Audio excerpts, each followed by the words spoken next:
अस्सलाम वालेकुम। आज हम बाइनोमियल डिस्ट्रीब्यूशन की बात करेंगे। ये डिस्क्रीट प्रोबेबिलिटी डिस्ट्रीब्यूशन है। हमने पहले नॉर्मल डिस्ट्रीब्यूशन की बात की थी जो कि कंटिन्यूस थी।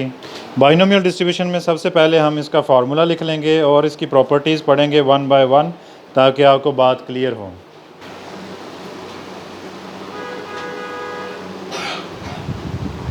बाइनोमियल डिस्ट्रीब्यूशन, बाइनोमियल बाई का मतलब है टू। इसमें दो पैरामीटर्स हैं पी और क्यू, इसलिए इसे बाइनोमियल डिस्ट्रीब्यूशन कहा जाता है। P stands for probability of success या फिर इसे सक्सेसिव प्रोबेबिलिटी कहेंगे, और Q stands for probability of failure. ठीक है, और इसमें एन यूज़ होगा, नंबर ऑफ ट्रायल्स। एन क्या होगा? Number of trials. और इसका फार्मूला ये होगा P of X is equal to N C X P की पावर एक्स क्यू की पावर एन माइनस एक्स। इसकी हम प्रॉपर्टीज़ पढ़ते हैं जिससे आपको थोड़ा सा क्लियर होगा। Binomial distribution, the probability distribution of a binomial random variable is called a binomial distribution. Properties में पहली प्रॉपर्टी है the probability of success denoted by P remain constant from trial to trial. हर trial में ये constant value होगी। Number two है the successive trials are independent. इसके successive trial जो है वो इंडिपेंडेंट होंगे, एन जो ट्रायल्स को शो करेगा। नंबर थ्री क्या होगा इसका? A trial has only two possible outcomes, success और फेलियर। कोई भी ट्रायल है, जैसे एक कॉइन को टॉस किया तो उसके कितने पॉसिबल आउटकम्स हैं? टू, या तो सक्सेस या फिर फेलियर। ठीक है, total probability always equal to one. अब ये प्रोबेबिलिटी ऑफ सक्सेस और प्रोबेबिलिटी ऑफ फेलियर क्या होगा? फॉर एग्जांपल एक सिनेरियो आपको बताते हैं। एक स्टेटमेंट जिसमें कहा गया है कि एक ईंटें बनाने वाली कंपनी है, ठीक है, और उन्होंने वेदर रिपोर्ट चेक की है। 7 दिनों में 4 दिन बारिश हो जाती है, ठीक है, बाकी कितने दिन रह गए? 3 रह गए। तो उन्होंने कहा कि हमें प्रोबेबिलिटी बताएं। अब 7 जो है वो क्या हो जाएगा? नंबर ऑफ़ ट्रायल्स टोटल हो जाएगा। और binomial distribution always starts from zero. ठीक है, समझ के बाद अब प्रोबेबिलिटी ऑफ सक्सेस क्या होगा? बारिश वाले दिन या फिर खुश्की वाले दिन? वजह कैसे सक्सेस होगी? वो उनकी ईंटों की कंपनी है और ईंटें उन्होंने सुखानी हैं। आप सिनेरियो जहन में करते हुए देखेंगे कि इसमें सक्सेस कौन सा है। इसी तरह से बॉयज़ और गर्ल्स की बात हो रही हो तो बॉयज़ की वैल्यू सक्सेस कंसीडर होंगी। Sorry for that. ठीक है, समझ के बाद कोई भी सिनेरियो हो, ऐसे बहुत सी बुक्स होती हैं, उनका राइटर जो है वो फीमेल होती है लेकिन उसने उसमें जो यूज़ किया होता है वो ही वर्ब यूज़ किए होते हैं। ये इंटरनेशनल रूल है। हम बंदा ही कहते हैं किसी को, बंदा ऐसे कर ले, बंदा वैसे, उसमें औरतें भी तो शामिल होती हैं उस बंदे में। ठीक है, ज़रूरी नहीं वो अकेला मेल के लिए वो चीज़ होती है, उसमें फीमेल इंक्लूड होती है। लगता है ये बात पसंद नहीं आई। A trial has only two possible outcomes, success और फेलियर, हेड और टेल। ठीक है, हेड क्या होगा? सक्सेस होगी, टेल ये कॉमन सेंस यूज़ करनी है। विन और लूज़, इवन और ऑड। इवन फिर सक्सेस हो जाएगा और ऑड फेलियर हो जाएगा। ये चीज़ें आपके कॉमन सेंस में होनी चाहिए। इसके बाद है there is fixed number of identical trials. Trials बता दिए जाएंगे, वो फिक्स्ड होंगे, 6 हैं, 7 हैं, कितने हैं। The trials of an experiment are independent of each other. ये सारे के सारे इंडिपेंडेंट होंगे। For example n equal to 5 है तो 5 में 0 इंडिपेंडेंट है, उसकी अलहदा प्रोबेबिलिटी निकालेंगे, 1 अलहदा, ऐसे ही सो। ठीक है, इसके बाद है if p represents the probability of a success then 1 minus p is equal to q। अगर आपको p की वैल्यू दे दी, q की नहीं दी, तो आप q की कैसे निकालेंगे? आपको ये इक्वेशन पता होनी चाहिए, p plus q is equal to 1। All probability always equal to 1। अब इसमें से कोई एक वैल्यू हमें दे देता, फॉर एग्जांपल p की वैल्यू हमें दे दी 0.23 और q की वैल्यू नहीं दी, ठीक है, हम कैसे फाइंड आउट करेंगे? ऐसे होगी इक्वेशन। अब इसमें क्या करेंगे हम? Q इधर चला गया, या आप ऐसा भी कर सकते हैं 1 इधर आ जाए, ठीक है। Q इधर रह गया और ये 1, और ये इधर प्लस का है, इधर कोई साइन नहीं तो प्लस होता है, ये उधर जाके माइनस हो जाएगा 0.23। Q की वैल्यू क्या आ जाएगी? 77, ठीक है। इससे आप ये दो इक्वेशन अखज़ कर सकते हैं, 1 minus P is equal to Q, 1 minus Q is equal to P. अगर आप ये सॉल्व करना नहीं चाहते, आपको नहीं पता चला, तो आप ये दो स्टेटमेंट याद कर लें। 1 माइनस पी करने से क्यू आ जाता है, 1 माइनस क्यू करें तो पी। जो हमारे पास मौजूद होगी वैल्यू, उसे 1 से निकाल दे, दूसरा आ जाएगा। अच्छा, पहला क्वेश्चन है, a fair queen is tossed 5 times. अब ये जो 5 टाइम्स है, ये एन आ गया, एक सिक्के को 5 बार उछाला गया, ठीक है। Find the probabilities of obtaining various numbers of heads. P of head हमें मालूम करना है, प्रोबेबिलिटी ऑफ हेड मालूम करना है, ठीक है। अब आपको पता चल गया है कि एक सिक्के को 5 दफ़ा उछाला गया है, तो आपको फार्मूला भी आता है। अब इसमें पी की वैल्यू उसने नहीं दी, तो हमें कैसे पता चलेगा पी की वैल्यू क्या है? एक सिक्के के कितने आउटकम्स होते हैं, तो फिर क्या हुई प्रोबेबिलिटी? पी क्या हुआ, सक्सेस क्या हुआ? 1/2, यानी कि हेड की प्रोबेबिलिटी है, तो फिर सक्सेस क्या हुई? पी की वैल्यू क्या हुई? 1/2। समझ रहे हैं? एक सिक्के के दो टोटल आउटकम है और हेड आने की एक ही हेड है ना उसमें।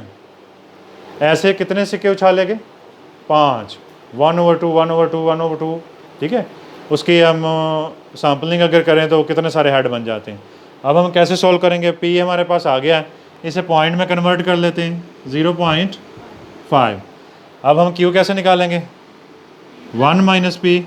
अगर आप ऐसे कर लें, p plus Q is equal to 1, और फिर हमें वैल्यू कौन सी है हमारे पास? 0.5 प्लस क्यू और 1, फिर क्या हो गया? q is equal to 1 minus, ये इधर आके माइनस हो गया, कितना आ गया? 0.5। q की वैल्यू हमने मालूम कर ली, वरना हमें पता है 1 माइनस पी करके q निकल ही आता है, ठीक है। समझ गए? 1 माइनस 0.5 किया तो फिर भी 0.5 q की वैल्यू आ गई, ठीक हो गया जी। अगर वो डाइट जो होगा, अगर उसको उछाले हम, मतलब उसके जो होते हैं ना, ठीक होते हैं, तो फिर 1/6 है। ये डाई का केस नहीं है, लेकिन वाकई 1/6 आएगा, ठीक है, क्योंकि उसके 6 फेसेस हैं। तो 1 की प्रोबेबिलिटी, पी ऑफ 1 निकालें तो वो भी 1/6, पी ऑफ 2 निकालें तो वो भी 1/6, ठीक है। 2 आने के चांसेस कितने हैं, 3 आने के कितने हैं, ठीक हो गया। अब हम इसके इंग्रेडिएंट्स पूरे कर चुके हैं, अब इसे हम सॉल्व कर सकते हैं। Random variable x is equal to, अब हम एक क्वेश्चन करते हैं, इसमें हमने पी ऑफ h निकालना है, तो n से पता चलेगा कि हमें क्या क्या निकालना है, ठीक है। n is equal to 5, where as इसमें कितने एक्सिस हैं? 0, 1, 2, 3, 4 एंड 5, n तक लेके जाएंगे 0 से। ये किस में मौजूद है? n में मौजूद है। p हमारे पास मौजूद है, q हमारे पास मौजूद है। ये हमने कैसे निकाला है आपको मैंने बताया है, ठीक है। अब हम फार्मूला पुट करेंगे। हमारा फार्मूला क्या है? p of x is equal to, पहला x क्या है हमारे पास? 0 is equal to NCx p की पावर x, q की पावर n माइनस x, ठीक है। अब हम 0 को पुट करेंगे यहाँ पे, ठीक है। n हमारा कितना है? 5, c x हमारा 0 है,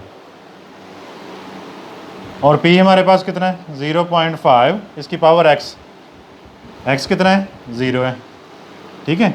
उसके बाद q हमारे पास 0.5 है, और इसकी पावर क्या है? n minus x.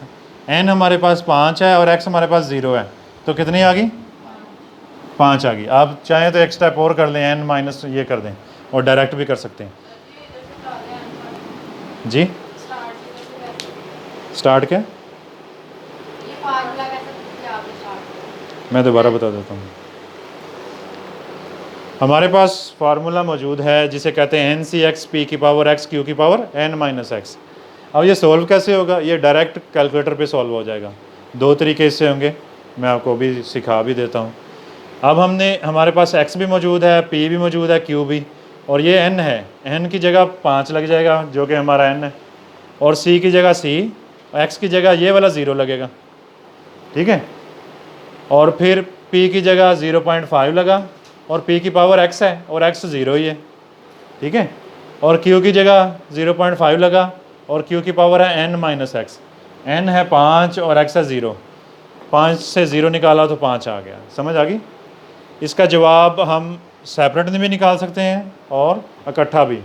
हम सबसे पहले करेंगे 5 से 0, फिर इसका जवाब यहाँ लिख देंगे, फिर हम 0.5 की पावर 0 लेंगे तो यहाँ लिख देंगे, फिर हम 0.5 की पावर 5 लेंगे और यहाँ लिख देंगे, फिर सबको मल्टीप्लाई करके यहाँ जवाब लिख देंगे। एक तरीका ये होगा। दूसरा तरीका ये होगा कि मैं डायरेक्ट कैलकुलेटर पे लिखूँ 5 से 0 मल्टीप्लाई 0.5 की पावर 0 मल्टीप्लाई 0.5 की पावर 5। ये पावर कैसे आएगी ये मैं अभी सिखाता हूँ आपको। ये हमारे पास कैलकुलेटर है और यहाँ पे एक बटन है जो NCR है, इसे हम इस्तेमाल करेंगे NCX की जगह। हमारा n यहाँ पे कितना है, 5 है, और NCR दबाया, उसके बाद 5 से 0 करना है तो 0 दबा दिया, इसका आंसर आया हमारे पास 1, ठीक है। इसके बाद हम नेक्स्ट प्रोसेस करेंगे। नेक्स्ट प्रोसेस में क्या है हमारे पास, 0.5 की पावर 0 लेनी है हमने। यहाँ से हमने 0 प्रेस किया, पॉइंट, और फिर 5 प्रेस किया, और यहाँ पे हमारे पास पावर का बटन है ये वाला हैट जो है, ठीक है। इसको प्रेस किया और पावर कितनी लेनी थी हमारे, 0 पावर ले ली हमने। ये हमारे पास मौजूद है 0.5 की पावर 0, और फिर हमने इक्वल प्रेस कर दिया, इसका जवाब आ गया 1।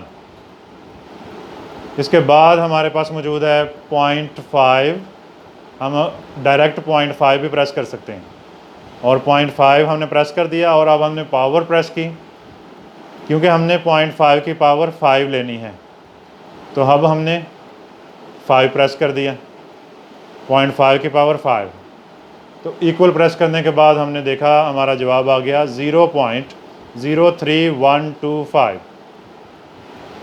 ये तरीकाकार होगा। जैसे हमने कैलकुलेटर पे सॉल्व किया, 5 से 0 कितना आया, 1।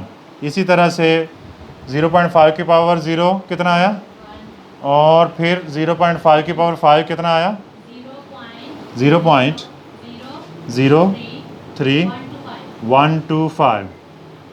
अब इसे मल्टीप्लाई किया तो फिर क्या हो गया हमारे पास, 0.3125। ये एक प्रोबेबिलिटी आ गई। इसी तरह अब x की जगह हम 1 रखेंगे, फिर 1 की वैल्यूज़ पुट करेंगे, वो आ जाएगी। इसका एक और तरीका है कि हम कुछ कैलकुलेटर डायरेक्ट जवाब दे देते हैं, कुछ नहीं डायरेक्ट देते, कि हम ये डायरेक्टली सॉल्व करें। आइए अब हम डायरेक्टली सॉल्व करके देखते हैं कि ये जवाब इतना आता है या नहीं। ये हमारे पास कैलकुलेटर है और हमारी वैल्यू है 5 से 0 मल्टीप्लाई 0.5 की पावर 0 मल्टीप्लाई 0.5 की पावर 5। अब ये यहाँ से सॉल्व करेंगे हम। सबसे पहले 5 से 0 मल्टीप्लाई, नेक्स्ट क्या वैल्यू है, 0.5 की पावर 0, फिर मल्टीप्लाई, ये इस तरह कुछ आ जाएगा। फिर है 0.5 की पावर कितनी है, 5। अब हम इक्वल प्रेस कर देंगे, ये आ गया आंसर 0.03125। इसका मतलब डायरेक्ट ये कैलकुलेटर दे सकता है। ये एक निकल आई प्रोबेबिलिटी। इसी तरह से हम x की जगह क्या पुट करेंगे, 1। हम फिर ऐसी फार्मूला लिखेंगे, p of x is equal to NCX, p की पावर x, q की पावर n माइनस एक्स। नीचे वैल्यू पुट करेंगे, x अब हमारा कौन सा है, 1 है। p of x is equal to 1, NCX n 5 है, c x कितना है, 1। इसी तरह से p 0.5 है, इसकी पावर x है, और x इस सिनेरियो में 1 है। इसी तरह से q हमारे पास 0.5 है, अब यहाँ ब्रैकेट भी लगा सकते हैं, और q की पावर कितनी है हमारे पास, n माइनस एक्स। n 5 है और x 1 है, तो कितनी पावर होगी, 4। अच्छा, हम तो ये बोर्ड की वजह से ये बार बार फार्मूला लिख रहे हैं, आपका सिमेट्री में आ जाएगा। आपका पहले 0 से आएगा, फिर 1 से आएगा तो आपकी यहाँ पे गिनती बढ़ती जाएगी, 1 2 3 होता जाएगा, 0 1 2 3 होता जाएगा और यहाँ पे कम होती जाएगी। ठीक है, 5 4 3 2 1। इससे आपको अपनी गलतियों का अंदाज़ा हो जाएगा कि गलती आ रही है या नहीं आ रही। ठीक हो गया। अब हम इसे सॉल्व करेंगे। 5 से 1 कर किया तो लिखें 5 से 1 मल्टीप्लाई प्रेस करें, फिर लिखें 0.5 और की पावर 1। पावर का बटन आपको पता है, हैट है ऊपर बना। फिर मल्टीप्लाई प्रेस करें और लिखें 0.5 की पावर 4, 0.156। अब इसको चेक कर लेते हैं, अकेला अकेला सॉल्व करके देखते हैं क्या हमसे कोई गड़बड़ तो नहीं हुई। अभी आपकी इब्तदा है तो आपको चेक करवाएंगे। लिखें 5 से 1 कितना आया, 5। उसके बाद 0.5 की पावर 1, 0.5। इसके बाद 0.5 की पावर 4, 0.06। इसे लिखा रहने दें, इसे मल्टीप्लाई करें 0.5 और 5 से, ताकि प्रोबेबिलिटी में कोई वैल्यू नहीं मिस करनी। 4 वैल्यू तो ज़रूर लिखनी है ना, पॉइंट के बाद 4 वैल्यू ज़रूर लिखनी है जी। इसे मल्टीप्लाई किया डायरेक्ट तो क्या आ गया, 0.15625। अब सेपरेटली किया तो 0.5 की पावर 4 करें तो क्या आता है, 0.0625। ठीक है, अब इसको सारे को मल्टीप्लाई करें तो 0.15625। ये चेक हो गया। अब हम डायरेक्ट सोल्व कर सकते हैं, हमारा कैलकुलेटर इस बात की इजाज़त दे रहा है। ठीक हो गया। अब ये सिलसिला चलता जाएगा। अब किसकी बारी होगी, 2 की बारी होगी, फिर 3 की, फिर 4 की, फिर 5 की। अब ये क्वेश्चन आप नेक्स्ट सोल्व करें। उम्मीद करते हैं आपको तरीका समझ आया होगा। इसके और भी क्वेश्चंस मैं आपको करवाऊंगा। अब इसमें क्वेश्चन और कैसे आ सकता है, कंडीशन लग सकती है। इसमें तो सिनेरियो दिया हुआ था ना, सिंपल क्वेश्चन आ सकता है, पी की वैल्यू या क्यू की वैल्यू दे सकता है, या दोनों दे सकता है, या कोई एक मिस कर सकता है तो आप 1 माइनस पी या क्यू करके निकाल लेंगे, एन दिया गया होता है। अच्छा, एक इस तरह भी क्वेश्चन आ सकते हैं, ये ऐसे कंडीशन लगा दे। फॉर एग्जांपल वो एन दे दे हमें और साथ में कंडीशन लगा दे कि आप पी ओ फाइंड करें लेस देन, ऐसे वर्डिंग भी हो सकती है, लेस देन 0 पॉइंट या लेस देन 3, ऐसे आ जाए वर्डिंग। ठीक है, और ऐसे भी हो सकती है P of x less than 3।